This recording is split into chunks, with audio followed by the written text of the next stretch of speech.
여러분의 아침을 함께합니다. 94.5MHz YTN 뉴스 FM 신율의 출발 새아침.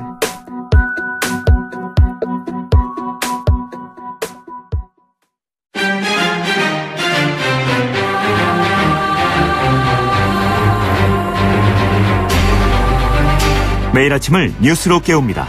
신율의 출발 새아침. 방금 전에 속보로 전해드렸습니다만 북한이 로켓 엔진을 시험했다는 소식이 들어와 있습니다. 제가 어제 오프닝에서 한미 정상회담을 앞두고 북한이 어떤 식으로든 도발을 할 것일 가능성이 높다고 말씀을 드렸는데요. 어쨌든 이런 엔진 시험은 북한이 이미 한미 정상회담을 앞둔 시점에서 자신들의 입장을 분명히 밝힌 것이라고 볼 수 있습니다. 더구나 이번 엔진은 소형 ICBM의 엔진일 가능성이 높다는 것이 미국의 분석인데요. 이제 북한은 치킨 게임으로 한반도의 상황을 몰아가고 있는 것 같습니다. 이런 상황에서 한미 간의 대응은 과연 무엇일까요? 신율의 출발 새 아침 오늘 순서 시작합니다.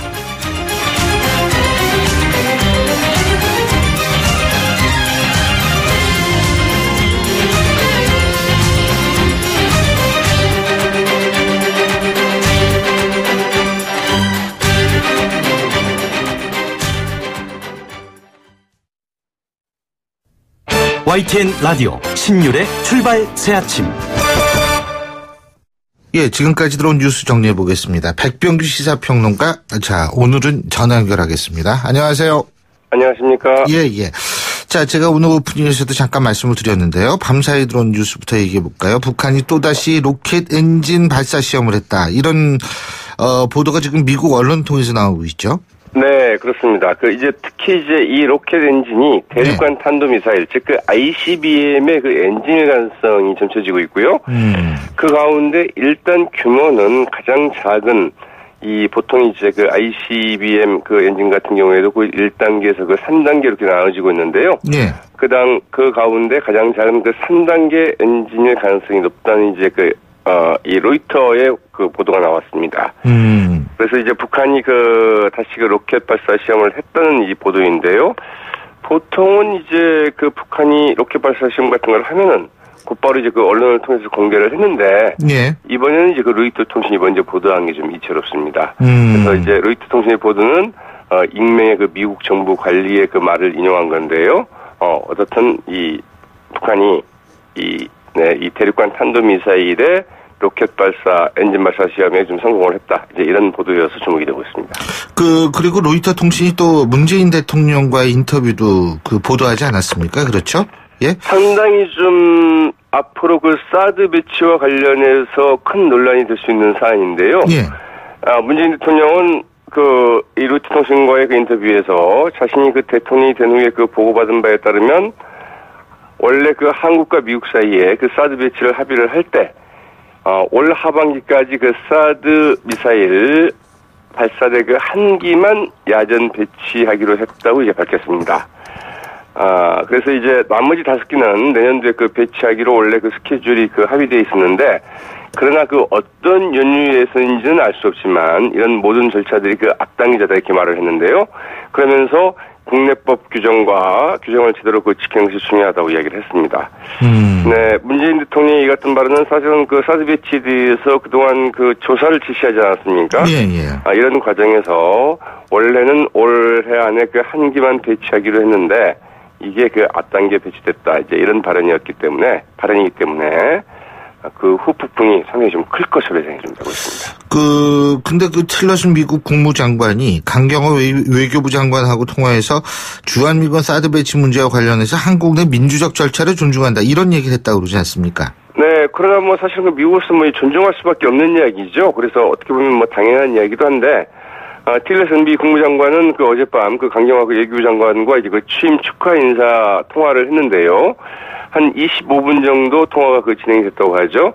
여기에서 사드와 관련된 민주적 정당성과 절차적 투명성에 대한 이 국내 수요가 있다. 이 강경화 외교부 장관이 이렇게 얘기를 하자. 예. 여기에 대해서 이제 앞서 말씀드린 것처럼 이 한국 내 민주주의 절차를 존중한다는 이제 발언을 했다고 외교부에서 전했습니다. 또 이 강경화 장관이 이 사드를 중단하려는 의도가 아니라 민주적인 절차와 정당성을 담보하기 위해서 내부 절차를 취하는 것이라고 제가 설명을 했다고 그러는데요. 예. 여기에 대해서도 역시 틸러슨 장관은 한국 정부의 이런 그 절차적 그 과정을 존중을 한다. 이제 이런 그 이해 표시를 하는 것을 해석을 한다. 이제 이런 그 설명을 좀 덧붙였다고 하죠. 예. 이와 함께 그 틸러슨 장관 그 북핵 협박과 관련해서 지금 우리가 하고 있는 것은 그 평화적인 압박 캠페인이라면서 이 북핵 문제의 그 평화적인 해결을 원한다. 이렇게 얘기를 했다고 그러고요. 북한의 그 비핵화에 북한의 미래가 달려있다. 이렇게 좀 이야기를 했다고 하죠. 예. 자, 28일인가요? 한미정상회담이? 그죠? 맞습니다. 예, 28일이면은 다음 주 수요일인데, 예. 이때 이런 그 문제들이 어떤 방식으로, 또 조율이 되고 트럼프 대통령과 문재인 대통령이 어떤 방식으로 얘기를 할지를 좀 지켜봐야겠네요. 네, 그렇습니다. 그 여야 원내대표들 어제 만나서 무슨 합의문 얘기한다고 저희가 어제 얘기하지 않았습니까? 합의문 쓴다고? 근데 합의문이 안 나왔어요. 예? 그 합의문 쓰기가 굉장히 힘든 거 같죠? 예. 네. 그래서 그렇게 합의문을 쓰나 봐요. 예. 그 대신에 그 우원식 더불어민주당 원내대표가 좀 울먹였다는 뉴스가 굉장히 어제 하루 종일 그 화제가 좀 되기도 했었는데요. 그 울 중에서도 이런 일이 없다. 이렇게 좀 호소를 했다고 그러죠. 네. 어제 이제 우원식 더불어민주당 원내대표, 그리고 정호택, 김동철, 주호영, 이 자유한국당과 국민의당 그리고 바른미래당 원내대표들이 만났다고 하는데요. 1시간 정도 만나다가 이제 헤어졌다고 하죠. 네. 네. 여기에서 이제, 국회 정상화 문제를 논의를 했지만, 결국은 그 추가 경정 예산안 그 심사 문제에 대해서 이제 이견을 좁히지 못했다고 합니다. 네. 일단 문재인 대통령이 지명했던 그 9개 부처 장관 후보자에 대한 그 인사청문 절차는 계속 진행을 하기로 했는데요. 예. 다만, 이제 자유한국당에서 워낙 추경안 심사 자체에 대해서 완강한 반대 입장을 밝혔고, 이 심사를 강행하지 않는다. 이제 이 같은 문구를 합의문에 이제 써줄 것을 요구를 했다고 그러죠. 네, 우원식 민주당 원내대표, 국민의당 원내대표가 이제 김동철 원내대표죠. 예. 네, 아무 말도 않고 이것을 지켜보고 있던 데 대해서 이럴 수 있느냐, 한마디라도 좀 거들어야 되지. 예. 이렇게 그냥 조용히 지켜만 볼 수 있느냐, 이러면서 좀 섭섭함을 좀 표시를 했다고 그러는데요. 네, 여기에 대해서 국민의당, 김동철 원내대표가 좀 어떻게 이야기를 할지도 좀 주목이 되고 있습니다. 예, 그리고 한미정상회담이 이제 29, 30일 양일간이라고 지금 제가 찾아보니까 그러네요. 정정하겠습니다. 그렇죠. 그러니까 예, 우리 시각으로는 그렇습니다. 예, 우리 시각으로는 그리고 미국 시간으로 28일이죠. 맞습니다. 헷갈리실까봐 제가 지금 말씀을 드렸는데, 그러면은 국회 정상화는 이게 좀 굉장히 요원해지겠네요. 그죠? 그러나 이제 또 합의문 곧바로 좀 작성되지 않을까 싶기도 하죠. 네. 또 합의문 작성에는 일가견들이 있으시군요. 맞습니다. 예. 자, 그리고 민주당 여성 의원들이 청와대에 그 여성 비하 논란을 빚고 있는 탁현민 행정관에 대한 조치를 촉구하고 나섰다는 소식이 있죠. 네, 그동안 이제 민주당 여성 의원들은 뭐 하고 있느냐 이런 얘기들이 꽤 나왔다고 하죠. 그래서 너무 좀 팔이 안으로 굽는 것 아니냐 이런 지적도 있었다고 그러는데요. 어제 백혜련 민주당 대변인이 이제 언론과의 인터뷰 등을 통해서, 민주당 여성 의원들 대부분이 탁현민 행정관에 대해서, 조치가 좀 필요하다. 이런 의견을 이제 모아서 청와대에 전달했다고 이제 밝혔습니다. 이제 이 부분에 대해서 이제 과연 청와대가 좀 어떻게 반응을 할지 좀 지켜봐야 될 것 같은데요. 일단 여권 안에서도, 이대로는 안 된다. 이제 이런 입장을 전달한 것을 좀 봐야 되겠죠? 예. 자, 어쨌든, 이제 또 다음 주부터인가요? 이제 청문회 전국으로 다시 넘어가는 것 아닌가. 맞습니다. 예. 그죠? 이런 생각이 드는데, 이 인사 문제가 참 여러 가지로, 참 사람들의 주목도 때로는 받지만 시끄럽게도 만드네요. 예, 네, 특히 이제 송영무 국방부 장관 후보자. 예. 가 좀 쉽지 않은 이런 좀 상황을 좀 맡고 있다고 하죠. 예. 네. 이 소식은 다음 주에 좀 기대해야 될 것 같습니다. 예. 오늘 말씀 잘 들었습니다. 고맙습니다. 네, 고맙습니다. 예, 지금까지 백병규 시사평론가였습니다.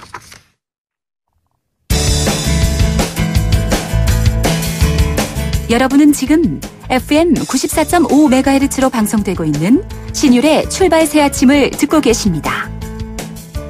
의견 주실 분은 짧은 문자 50원, 긴 문자 100원의 이용료가 드는 휴대전화 문자메시지 우물정 0945번으로 의견 남기실 수 있습니다.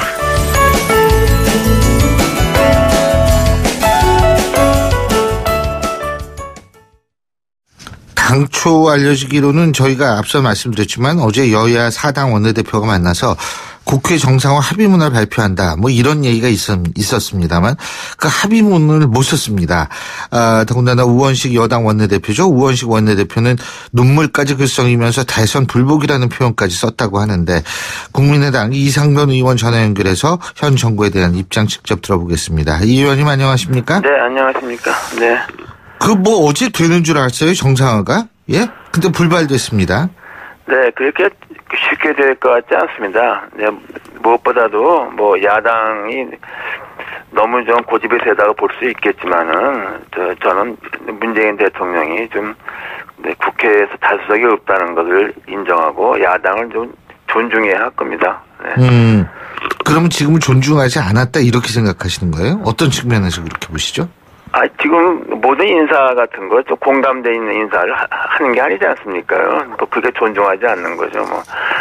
네. 그 공감돼 있는 인사를 안 한다라는 의미가 어떤 의미입니까? 지금 보세요. 뭐 인사가 제대로 되는 게 별로 없지 않습니까? 뭐 특히 문제가 되는 몇몇 장관 있죠. 저는 그런 장관 갖다 지명해 놓고 야당한테 협력해라 뭐 하는 것은 무리라고 생각합니다.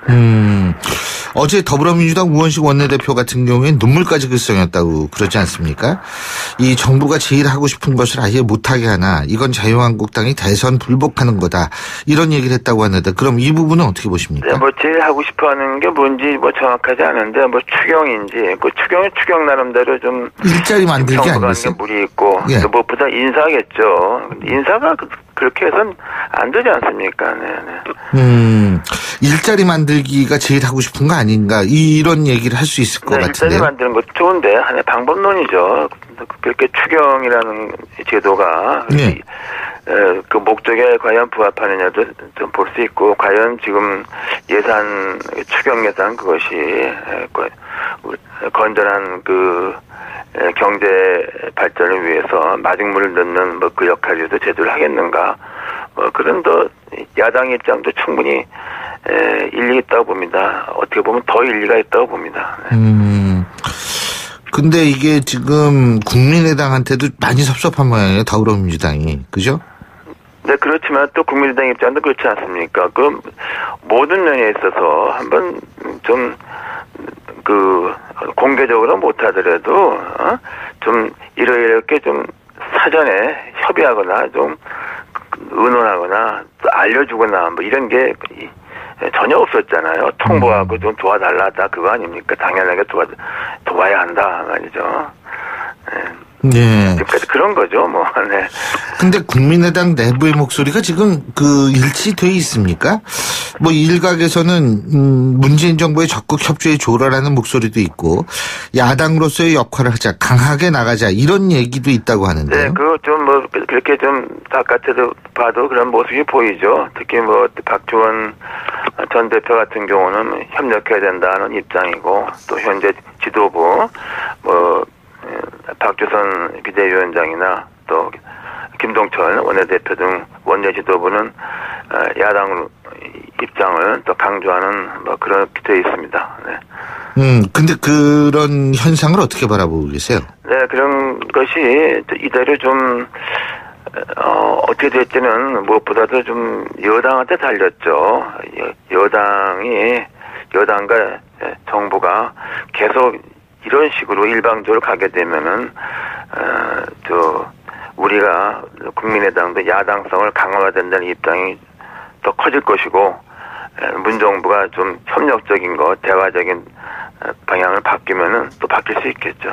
근데 지금 사실 국민의당이 이런 상황이라는 거는 호남 지역에서의 국민의당에 대한 낮은 지지율도 연관이 돼 있는 거 아니겠어요? 네, 연관이 있고 또 호남 의원들이 또 지역의 압력을 받죠. 뭐 그래서 또 어떻게 보면은 현재 그 청와대와 어쩌면 여당의 수뇌부에서는 지도부에서는 이렇게 좀 강원 양쪽으로서 우리 국민의당을 압박을 해서 뭐 호남에서의 그 자신들의 입지를 강화할 뭐 그런 전략이 있다고 봅니다.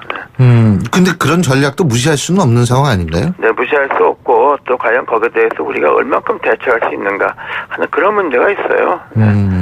예. 자, 근데 어쨌든 인사청문회는 진행이 되는 거죠, 지금. 그죠? 네, 그렇습니다. 그래서 네. 지금, 진행, 준비하고 있습니다. 근데 어떻게 보세요? 지금 김상곤, 송영무, 조대엽 장관 후보자 모두 이제 청문회를 거치게 되는데 어떻게 보십니까? 그 세 사람은 야당에서, 특히 야3당에서 다 거부할 겁니다. 그러면 너무 분명하지 않습니까? 그건 너무 당연한 것이고, 다만 거기에 대해서 대통령이 어떻게 할지, 그리고 현재, 좀 이제 부각되기 시작하는 것은 또 환경부 장관도 만만치 않습니다. 그것도 야3당이 결국은 다 반대할 겁니다. 네. 근데 이게 이제 반대를 위한 반대로 보이지 않기 위해서는 어떤 결정적인 그러한 문제점 같은 거를 제시해야 될 것 같은데 어떤 게 특히 문제라고 보십니까? 그렇죠. 지금 문제점 제기는 너무너무 충분하게 다 했죠.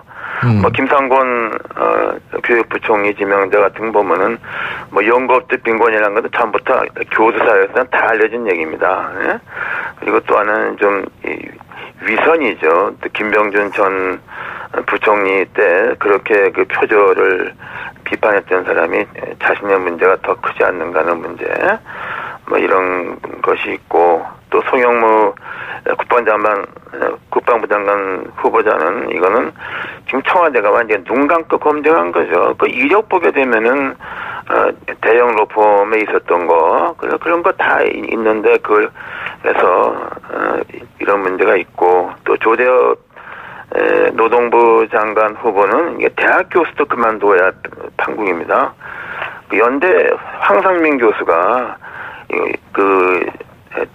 사립학교법상 영리 행위 금지 조항을 갖다가 위반해서 연대에서 해임당하지 않았습니까? 교수가 일종의 영리업체 투자를 하고 말이죠. 또 운영에 관여했고 학교에 동의 없이 사회이사를 두 군데나 맡고 있고 그 자체가 문제인데 어떻게 장관합니까? 네. 예. 자, 근데 어쨌든 지금 새 후보를 국회에 지금 야3당이 반대한다 하더라도 야당들이 대통령이 임명을 하면 되는 거잖아요. 그죠? 네, 그렇습니다. 그리고 예. 또 지금까지 제가 말씀드린 바와 같이 또 이제 부각되기 시작하는 것은 김은경 환경부 장관 후보자도 이제 그 문제가 드러나기 시작하고 있죠. 사실 지난 7, 8년 동안에 용역 사업체를 운영하면서 턱없이 부실한 보고서를 여기저기에다가 내서 운영해 왔어요. 그래서 이런 사람을 장관으로 지명한다는 것은 상식에 어긋납니다. 그리고 내용도 굉장히 부실하고 여기저기 베낀 거고 이러니까 제가 볼 때는 이 4명의 장관 후보자들은 야당은 다 거부할 것이고, 만일에 대통령이 그걸 무시하고 다 임명할 것 같으면은 문재인 정부의 도덕성, 민주적 정당성은 땅에 떨어지는 겁니다. 참 김희수 헌법재판소장 후보자 인준 문제는 지금 어떻게 되고 있는 거예요? 지금 27일에 국회의장이 직권 상정할 가능성은 남아있죠. 그러나 과연 그렇게까지 하겠는가 보고 있습니다. 이렇게 되면은 좀 장기적으로 가는 것이고, 김희수 후보자가 현재 권한대행으로서 좀 당분간 더 있겠죠. 네. 또 김희수 재판관을 소장을 임명한 것도 제가 볼 때는 굉장히 상식에 어긋나는 겁니다. 그건 10개월 남짓밖에 임기가 안 남은 사람을 구태여 소장으로 지명하고 그 후에 또 소장을 또 지명하겠다는, 나는 그 발상이 도대체 이해가 안 됩니다. 근데 판단력이 결여된 조치죠. 네. 그러면은 지금 김희수 후보자 같은 경우에는 어떻게 해야 된다고 보세요?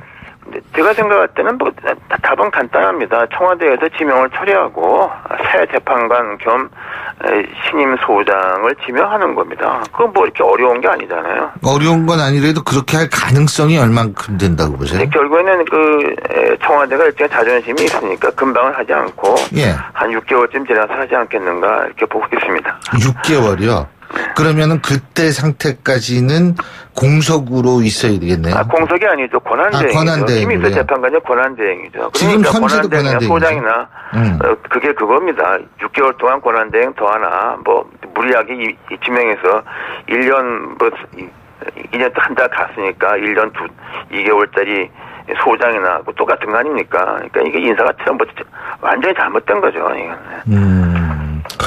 자, 그러면은요, 지금 이제 다음 주에 한미 정상회담도 예정돼 있고, 어제 문재인 대통령이 로이터 통신과의 이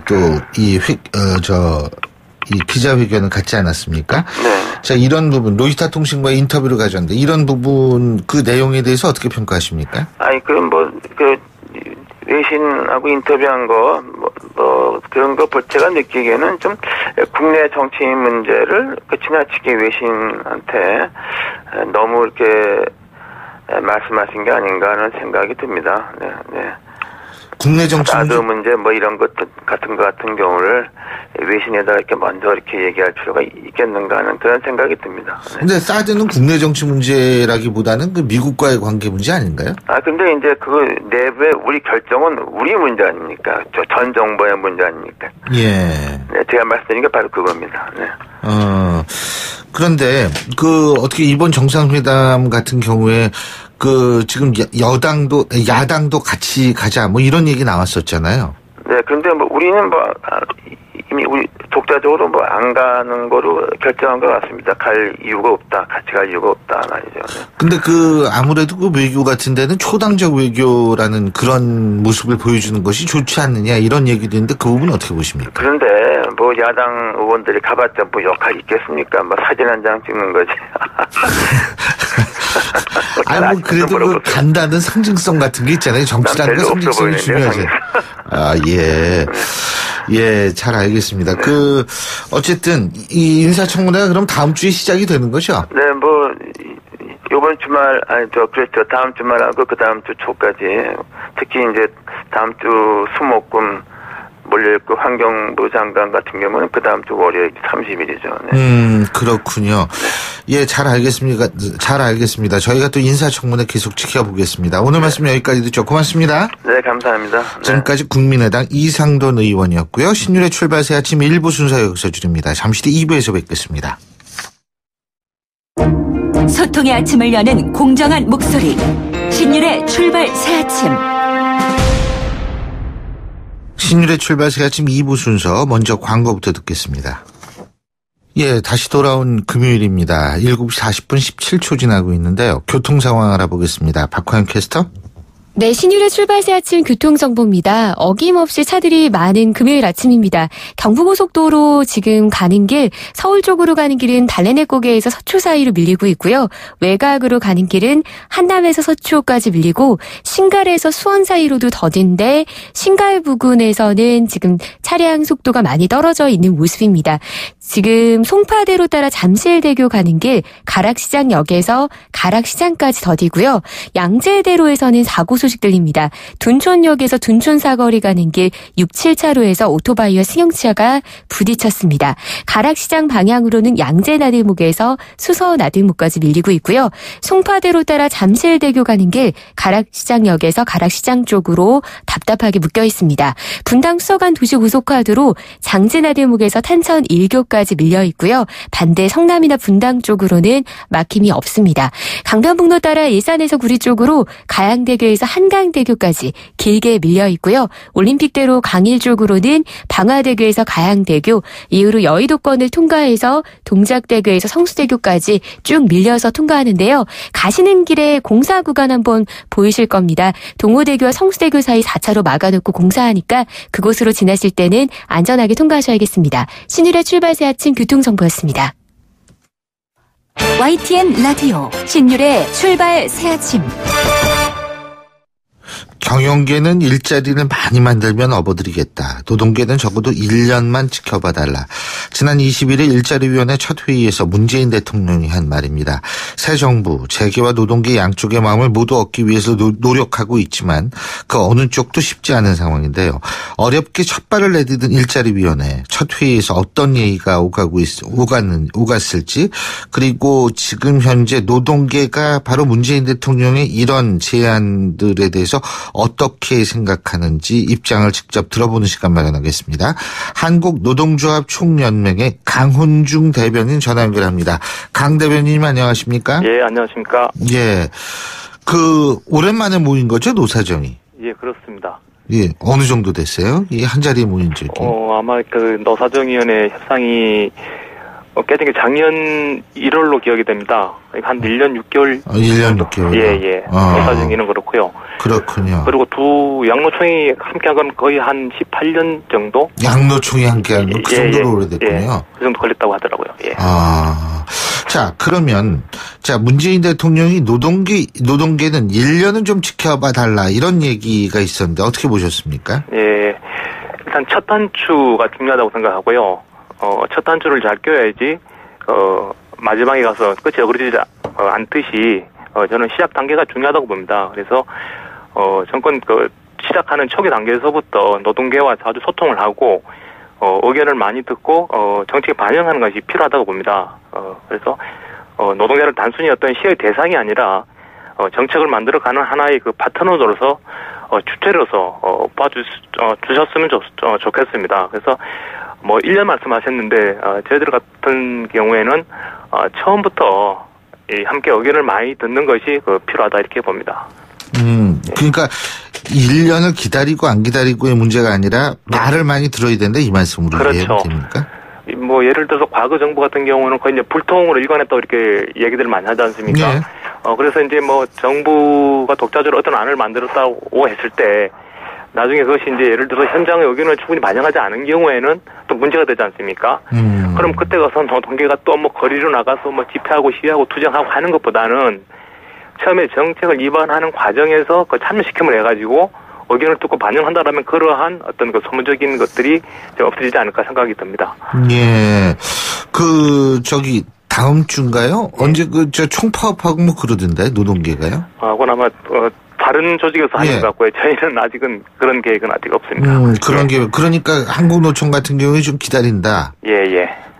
이런 말씀이시네요. 일단은 참여 속에서, 입장을 적극 개진한다, 이제, 이거죠. 예. 일자리위원회 회의에서 문재인 대통령이 일자리란 말을 45번이나 언급했다고 얘기를 하는데, 이 방향은 어떻게 평가하십니까? 일자리를 새로 만드는 것 중요하다고 생각을 합니다. 네. 하지만은 새로운 일자리를 만드는 것 못지않게, 기존의 일자리를 지키는 것이 또한 중요하다고 봅니다. 그런데 최근에 뉴스 보도를 나오는 것을 보면은 많은 기업들이 이제 구조조정을 예고하고 있거든요. 예. 특히 이제 시티은행 같은 경우에는 거의 점포수를 80%까지 줄이겠다. 이렇게 해서 노동자들이 굉장히 불안해하고 있습니다. 뿐만 아니라 시티은행을 비롯해서 볼로코리아라든지 구국 하와이도 이미 폐업을 했다고 들었는데요. 예. 그다음에 버칠 서비스라든지 썬코어 등 같은 데서도 구조조정으로 인해 가지고 노동자들이 이미 거리로 앉아 있거나 내몰릴 위기에 처해 있는 데가 있습니다. 그래서 새로운 일자리 만들기에 앞서서 이들 어떤 사업장에 대한 어떤 대책도 좀 시급히 마련되어야 한다, 이렇게 생각을 합니다. 예. 그리고 한국노총이 이번 회의에서 정부의 4대 지침을 폐기하라고 얘기했다고 하는데 4대 지침 좀 설명해 주시죠. 예. 아마 과거 이제 정부 때 이제 많은 얘기들을 아마 들었을 겁니다. 예. 지난 정부에서 이제 위법 이제 부당하게 강제로 추진하는 지침을 얘기를 하는데요. 예. 특히 지침 가운데는 지금 정부가 추진하는 좋은 일자리 만들기와 이제 배치되는 내용들이 상당히 있습니다. 예를 들어서 시혼 해고 지침. 예. 해고를 쉽게 한다는 것은 일자리 정책만 배치되지 않습니까? 그리고 취업직 불이익 변경 지침이라든지 단체배학 시정 명령이라든지 성과연봉제. 물론 성과연봉제는 지금 폐기적으로 이제 가다가 잡고 있는 것으로 알고 있습니다만은 이런 이제 4가지 지침이 상당히 이제 문제가 되고 있고요. 그리고 지난 정부에서 이런 지침들을 강제로 밀어붙였기 때문에 어떤 어렵게 만들어진 합의가 파탄이 되고 노정 간의 어떤 대화가 지금 단절 상태에 있는 것입니다. 그래서 새 정부는 이런 잘못된 지침들에 대해서 이제 조속한 시일 내에 폐기를 통해서 노정 간의 어떤 신뢰를 회복하고 그 신뢰 속에서 사회적 대화를 복원할 수 있는 분위기가 만들어질 수 있다, 이런 생각을 합니다. 예. 최저임금 얘기도 좀 더 해봐야 될 것 같은데. 예. 이 최저임금 정하는 기한, 내년도 최저임금 정하는 기한이 일주일 정도밖에 안 남았죠. 예, 보통 6월 말까지를 그 그렇죠. 시한으로 정해놓고 합니다. 예. 이제 어떻게 되고 있어요? 최저임금도 이제 그 제도 개선 관련해서 지난해 7월에 양노총이 이제 협상장을 이제 박차고 나왔고요. 예. 이제 지난주 이제 3차 회의부터 이제 다시 이제 복귀해서 협상에 임하고 있습니다. 그래서 이제 최저임금을 올리는 것도 좋은 일자리를 만드는 좋은 수단이라고 생각을 합니다. 그래서 노동계에서는 1만 원 인상을 요구해 놓고 있고요. 그래서 이제 대통령도 후보 시절에 최저임금 1만 원을 하셨기 때문에 1만 원을 조기 실현했으면 좋겠습니다. 그래서 다음 주죠. 27일부터 이제 4차 회의가 이제 아마 이제 매일 열리는 것으로 알고 있습니다. 그래서 이제 기한을 넘길 우려도 있지 않나 이런 말씀들을 좀 하시는데 과거에도 이제 기한을 며칠 넘긴 경우는 있습니다. 작년만 해도 7월 16일까지인가 아마 회의가 열린 것으로 기억이 납니다. 네. 그렇더라도 정상적으로 고시하는 데는 지장이 없다고 보고요. 올해는 어쨌든 지난 대선에서 모든 주요 후보들이 최저임금 1만 원을 공약한 만큼 국민들이 기대치 또 노동자들이 어떤 여망에 부응한 수준으로 대폭 좀 올랐으면 좋겠습니다. 그 수준이 몇 %예요? 일단은 10,000원으로 돼 있습니다만은 저희가 또 대통령 후보 시절에 함께 또 정책 공약으로 체결한 거는 적어도 임기 내에까지는 돼야 되지 않느냐 이렇게 생각을 하고 있습니다. 10,000원이 임기 내까지는 돼야 된다. 그렇죠. 그게 아마 2020년 이전에 물론 이제 빠르면 빠를수록 좋겠습니다만은 대통령 임기는 훨씬 더 남았죠 지금. 임기 내가 아니고 조속한 시일 내. 조속한 시일. 예, 2020까지로 돼 있습니다. 저 깜짝 놀랐어요. 근데 올해 그러면은 몇 % 올려야 된다고 보세요? 15.7%를 내년도 후내년 3년 연속으로 오를 경우에 10,000원이 좀 넘는 것으로 그렇게 알고 있습니다. 그러니까 지금 6,400원 넘는 최저 시급을 기준으로 15.6%요? 15.7%를 올려야 된다. 그 금액을 기준으로 해가지고. 그렇죠. 예. 그리고 노동시간 단축도 문재인 대통령이 이제 공약으로 내세웠는데 이 부분은 어떻게 돼야 된다고 보십니까? 노동시간 단축 같은 경우에도 문 대통령뿐만 아니고 거의 모든 후보들이 공약으로 내걸었습니다. 그것은 저희 나라가 장시간 노동 국가 아니겠습니까? 예. 2,113시간 정도로 알고 있는데요. OECD 평균이 한 1,700시간대로 나와 있습니다.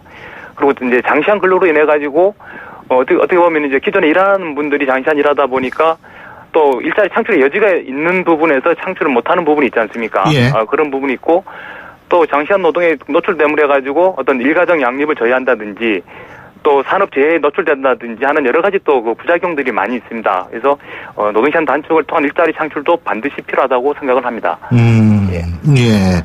근데 어쨌든 이런 여러 가지 문제를 종합해가지고 8월 말까지 일자리 정책을 비롯한 이 노동정책 로드맵을 지금 마련해야 되는 거라는 얘기가 나오지 않습니까? 그죠? 예. 자, 그러면은 여기 일자리위원회 여기 노사정 모인 거기에 들어가신 분들이 다 같이 참여하는 겁니까?